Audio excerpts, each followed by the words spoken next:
በተለይ በመዝናኛው ዘርፍ ብዙ ኮንሰርቶችን በማዘጋጀት ብዙ ልምድና ዕውቀት ያለው ሰው ነው።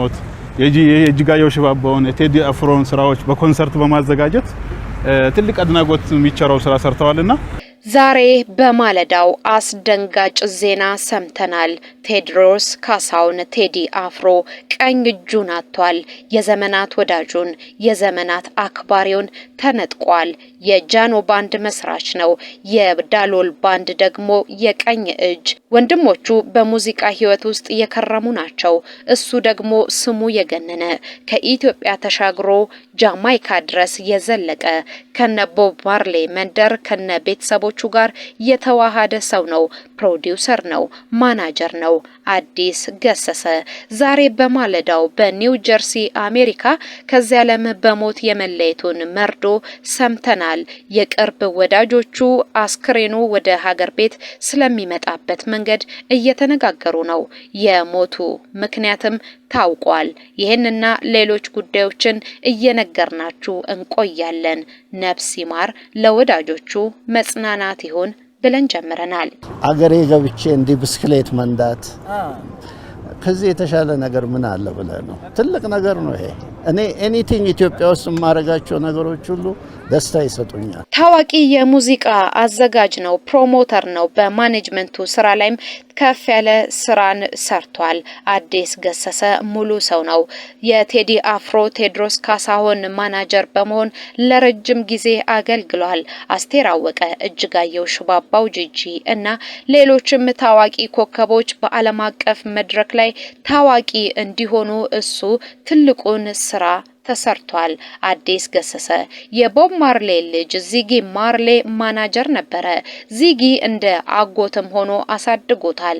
የታላቋ ድምጻዊት እጅጋየሁ ሽባባው ጂጂ ማናጀር ሆኖም ሰርቷል። የዘመናችን የሙዚቃ ንጉስ ነው፣ አሰላሳይ ነው ተብሎ የሚታወቀው የቴዎድሮስ ካሳሁን የልብ ወዳጅም ማናጀርም ነው። ከጌታቸው ማን ጉዳይ በፊት እሱ ሁሉንም ነገሩን ይቆጣጠርለት ነበረ። በአሜሪካ ወንድሞቹ ይሰሩበት የነበረውን ዋይልድ ሄር የሙዚቃ ክለብን አብሮ በመክፈትና የግሉ በማድረግም ትልቅ ስም አለው። ይህ በብዙ ስሙ የሚጠቀስለት ሰው አዲስ ገሰሰ ዛሬ በማለዳው ከዚህ ዓለም በሞት የመለየቱን ዜና ሰምተናል። እጅግ የሚያሳዝን እጅግ ልብ የሚሰብር ነው። ለረጅም ዓመታት ታዋቂ አርቲስቶችን ወደ ትልልቅ የእውቅና ማማ ላይ ሲያወጣ የነበረው አዲስ ገሰሰ ውጭ ሀገር ቆይታውን ካጠናቀቀ በኋላ ወደ ኢትዮጵያ መጣ። ሄዋን ዲበኩሉ፣ ሃሌሉያ፣ ኃይሉ አመርጋንና ሌሎችን ያቀፈውን ጃኖ ባንድን መሰረተ። ከዝነኞቹ ጎን ቆሞ ለታላቅ ዝና አበቃቸው። አዲስ ገሰሰ እጅግ ትሁትና የተረጋጋ ምክር ወይንም ድጋፍ ለመስጠት ወደሱ ለሚሄዱ ሁሉ ትልቅ ትንሽ ሳይል ጆሮ የሚሰጥና የሚያዳምጥ እንደሆነ ሁሉም ይመሰክርለታል። ከነጭ ከጥቁሩ ጋር ተሳስቦ ተዋዶ የኖረ ነው ሲሉ ብዙዎች ይናገሩለታል። አዲስ ገሰሰ ሁሌም በሙዚቃ ህይወት ውስጥ አዲስ ነው። አዲስ ለሚያገኛቸው ሁሉ እጁንም በሩንም ልቡንም የሚከፍት ነው። ከነ ቦብ ማርሌ ቤተሰቦች አንስቶ ለቴዲ አፍሮ፣ ለእጅጋየሁ ሽባባው፣ ለአስቴር አወቀ ያደረገው ነገር ከቃል በላይ ከድርጊትም በላይ ነው። እርሱ ያልተዘመረለት ጀግና ነው። ያ ያልተዘመረለት ጀግና ዛሬ አሸልቧል። በነገራችን ላይ አዲስ ገሰሰ በቺካጎ፣ በጃማይካ፣ በኒውዮርክ መጨረሻም በኒው ጀርሲ ትልልቅ የሚባሉ ስራዎችን ሰርቷል።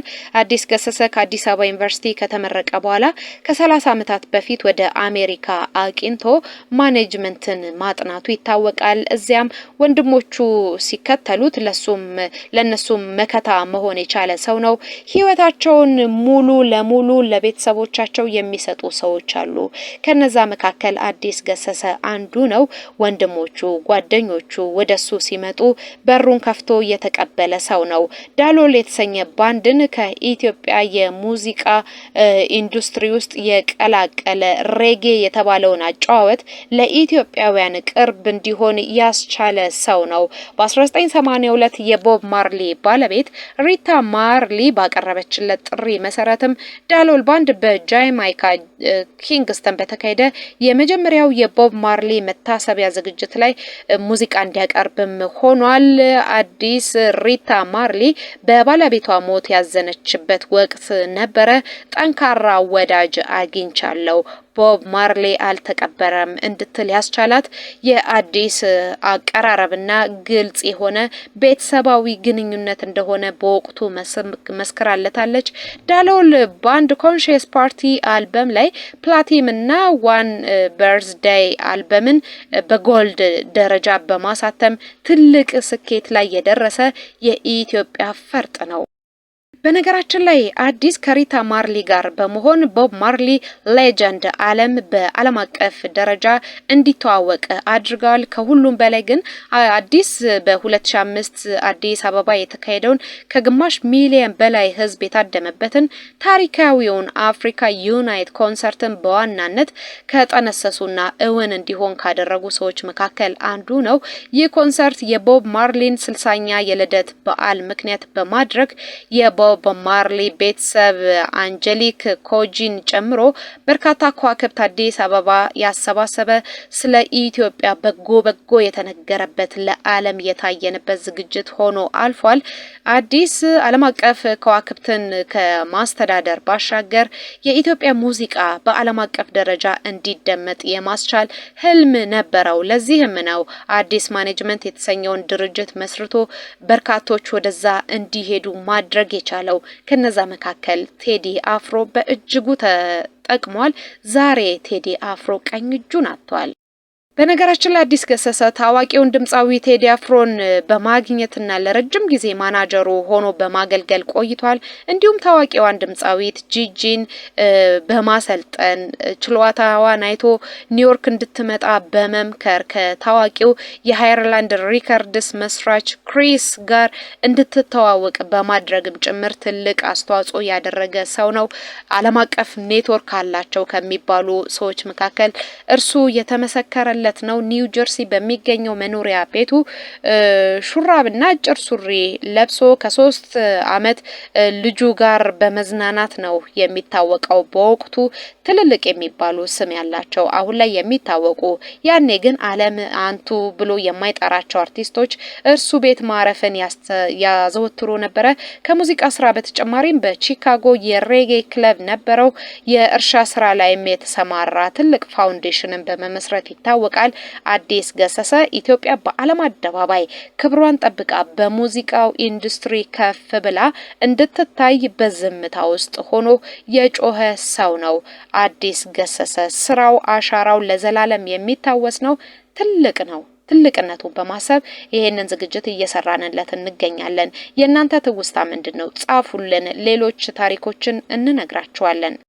በነገራችን ላይ የአርቲስት አዲስ ገሰሰ ቤተሰብ በሙሉ ለሙዚቃ ህይወቱን የሰጠ ነው ብንል ማጋነን አይሆንም። ዘለቀ ገሰሰ፣ ሙልጌታ ገሰሰ፣ ፍቅሩ ገሰሰ ከነዚህ ቤተሰብ የተገኘ ሰው ነው። አዲስ ገሰሰ ደግሞ በቦብ ማርሌና በታዋቂዎቹ የተከበበ ሰው ነው። እስከ ቅርቦቹ ድረስ ደግሞ ትልልቅ ስራዎችን በመስራት የሚታወቅ ሰው ነው። ለብዙዎች እጁን በመዘርጋት በተለይ በግሪክ ኮሚኒቲ ቤት አለፍ ብሎ በሚገኝ የአሜሪካ ክለብ ለማስታወስ ዋይልድ ኤር የተሰኘ ባለ 3 ኮከብ ሆቴል ከፍቶ ያስተዳድር ነበረ። ኢትዮጵያን ይወዳል። ከጋዜጠኞች ጋር ጥብቅ ቁርኝነትም ነበረው። ናፍቆት የተሰኘችው የአዲስ አድማስ ጋዜጠኛ የነበረችው አዲስ ገሰሰ ማለፉን ተከትላ የራሷን ትዝብትና ትውስታ አጋርታለች። እኔ ገና ወደ ጋዜጠኝነቱ እንደመጣው ሙልጌታ ገሰሰ ከሚባለው ሙዚቀኛና የጤና ባለሙያ ወንድማቸው ጋርም ሆነ ከአዲስ ገሰሰ ጋር አንዳንድ የፕሮሞሽን ስራ እሰራ ነበር ትላለች። ገና ጀማሪ በመሆኔ ስራዬ የጎላ ባይሆንም ከዚህ ቤተሰብ ጋር ያለኝ ግንኙነት በዚህ መንገድ ተሳሰረ ስትል ነው ጽሑፏን የምትቀጥለው። በርግጥ ዘለቀ ገሰሰ ከአንድም ሁለት ጊዜ በማላስታውሳቸው ሁኔታዎች ዙሪያ ቃለ ምልልስ አድርጌለት አውቃለሁ። የዚህ ሁሉ መሪ አጋዥና አሽከርካሪ ታላቅ ወንድም ግን አዲስ ገሰሰ ነበረ። መቼስ ሞት አይቀርምና ሁላችንም ተራችንን ነው የምንጠብቀው።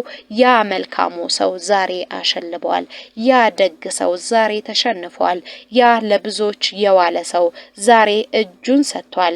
አዲስ ገሰሰ ዘላለማዊ እረፍት ይገባዋል። ለቤተሰቦቹ ደግሞ መጽናናት ይሁን ትላለች። እንዳለችው ነው አዲስ ገሰሰ በሰራው ልክ ያልተወራለት ጀግና ሰው ነው። እኛም ታሪኩን እንዲነገርናችሁ ነፍስ ይማር።